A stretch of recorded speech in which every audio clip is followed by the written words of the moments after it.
Darth Maul is absolutely insane.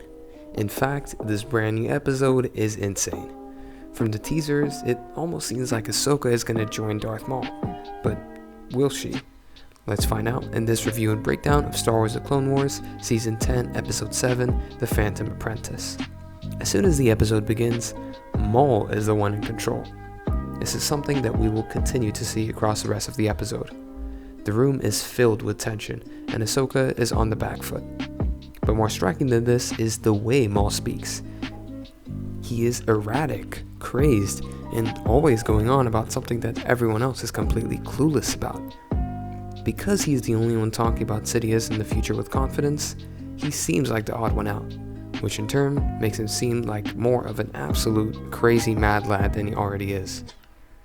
I think it would be safe to say that Maul is a pretty scary guy. He does scary stuff with scary people, and his looks just scream menace. So when he's talking about the future with such fear in him, we are even more unsettled. The way Maul speaks about the future, referencing the same things again and again, Sidious, the Force, the new power that is rising, builds up anticipation and suspense for what is to come.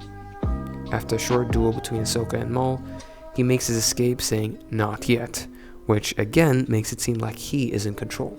Since throughout the episode, things pretty much always happen because of him. He plans with great intent, and his moves are not random. They are always working towards his evil goals. After Maul escapes from Ahsoka, we can see Obi-Wan coming through a transmission, where we get to know that Dooku has died to Anakin's saber. It finally happened. And through Obi-Wan's tone of voice, we can tell that he knows Anakin is veering further and further into the dark side. Although I am a bit disappointed in the fact that we didn't get to see the scene with Anakin and Dooku, I understand why they didn't show it, both for the sake of consistency and, being kid-friendly. We also get to see the little information the Jedi have on Sidious, and slowly but surely, the pieces are all coming together. Obi-Wan then has a one-to-one with Ahsoka, where he tells us that Anakin is spying on the Chancellor, which we all very well know what it will lead to. During their one-on-one, we can see that Ahsoka still has some hard feelings towards the Jedi, and that she isn't entirely comfortable with their past. Unfortunately though, their meeting is cut short by another disruption by Maul. Once again, he is the one in control. As Ahsoka finds a wounded soldier warning her that Maul has taken Jesse as a prisoner, we cut to Maul effectively torturing said prisoner. He's using a similar sort of forced mind trick that we saw Kylo Ren using on Rey.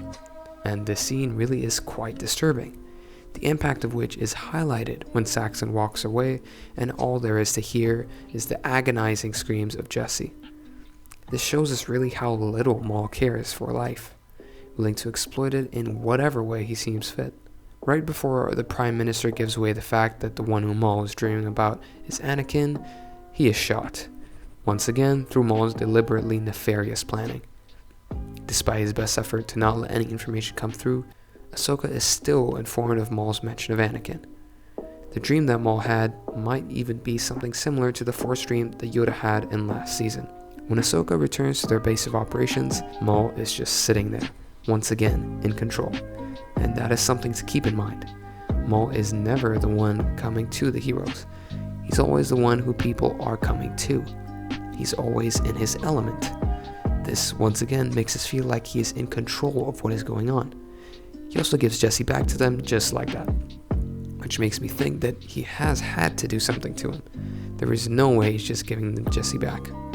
My guess is that he somehow messed with the inhibitor chip in some way, and that might just come to bite them later on. As soon as it's just Ahsoka and Maul, before they fight, Maul makes his edgy Reddit teenager speech with lines so great as, "Justice is merely the construct of the current power base." And once he's done with his monologuing, he actually gives Ahsoka an offer to join him. And the answer really surprised me. She accepts, but under one condition: that Maul tells her what his deal is with Anakin. As soon as Maul reveals that he is the one who will destroy the balance of the Force, she pretty much says, "No, you're wrong," and proceeds to have an epic lightsaber duel with him. In this first stage, the fight is pretty even, until Maul runs away, leaving Ahsoka out of breath. Her reaction to the fight tells us just how much Maul's impact is weighing in on her. The next place they fight is sort of symbolic of the position they are in the Clone Wars.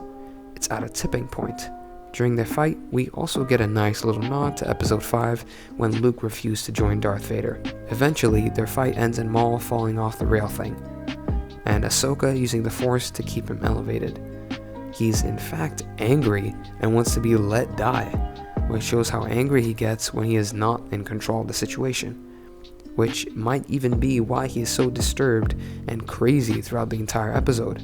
He knows that he is not in control of the plan and has been left out of the grand design, that being Order 66, and he just can't stand it.